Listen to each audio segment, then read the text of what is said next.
ముందుగా అందరికీ నమస్కారం. ఇప్పుడు చూస్తున్న local alerts iron news channel ముందుగా అయితే మన ఛానల్ సబ్స్క్రైబ్ చేసుకుంటే దుఃఖంలో కేసీఆర్ ఇంటికి కవిత మరిన్ని వివరాలు వార్తల్లోకి వెళ్ళి తెలుసుకుందాం. వీడియో నచ్చితే సబ్స్క్రైబ్ చేయండి, షేర్ చేయండి, కామెంట్ చేయండి, సబ్స్క్రైబ్ చేయండి. వీడియో స్కిప్ చేయకుండా లాస్ట్ వరకు చూడండి.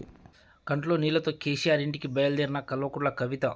ఢిల్లీ లిక్కర్ స్కామ్లో కల్వకుంట్ల కవిత క్లీన్ చీట్ లభించడంతో ఒక్కసారిగా తెలంగాణ రాజకీయాలు వేడెక్కాయి. దాదాపు 5.5 నెలల పాటు జైలు గోడల మధ్య గడిచిన తర్వాత కోర్టు నిర్దోషి అని తేలడంతో బీఆర్ఎస్ శ్రేణుల్లో ఆనందం వెల్లువెల్లాయి.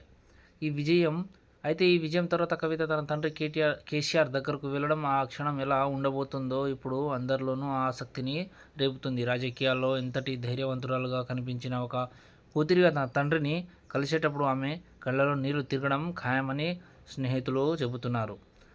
ఇన్నాళ్ళు పడ్డ అవమానాలు, ఎదుర్కొన్న విమర్శలు అన్నీ ఒక్కసారిగా గుర్తు వచ్చి ఆమె ఎమోషనల్ అయ్యే అవకాశం కనిపిస్తుంది. ఈ కేసులో క్లీన్ చిట్ రావడంతో అనేది కవితకు కేవలం చట్టపరమైన విజయం మాత్రమే కాదు, ఆమె ఆత్మగౌరవానికి సంబంధించిన విషయం. జైలు నుంచి బయటకు వచ్చి నేరుగా తన తండ్రి నివాసానికి చేరుకునే క్రమంలో ఆమె కళ్ళలో ఆనంద బాష్పాలు కనిపిస్తాయని అందరూ అనుకుంటున్నారు. కేసీఆర్ కూడా తన కూతురిని చూడగానే ఎంతో ఉద్దేశానికి లోనవుతారని, ఆ దృశ్యం చూసే వారందరికీ అనిపిస్తుందని భావిస్తున్నారు. ఇవాళ తన కూతురు నిర్దోషి అని గట్టిగా నమ్మిన తండ్రి ఈ తీర్పు ఒక పెద్ద ఊరటాన్ని ఇస్తుంది. అందుకే ఆమె ఇంటికి చేరుకోగానే తండ్రి కూతుర్ల మధ్య జరిగే ఈ సంభాషణ చాలా ఎమోషనల్గా సాగేలా ఉంది.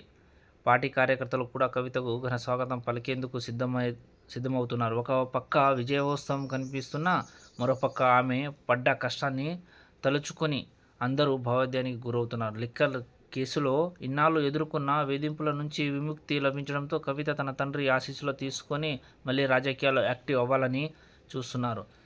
తన మీద పడ్డ మచ్చను తుడిచేసేందుకు సత్యమే గెలిచిందని నిరూపించుకుంది ధీమా వ్యక్తం ముఖంలో కనిపిస్తుంది. తన తండ్రి ధైర్యం చెప్పడంలో లేక ఆయన దగ్గర తన బాధను పంచుకోవడంతో ఆమె కళ్ళలో నీరుతో కేసీఆర్ ఇంటి వైపు అడుగులు వేయడం ఇప్పుడు హాట్ టాపిక్గా మారింది.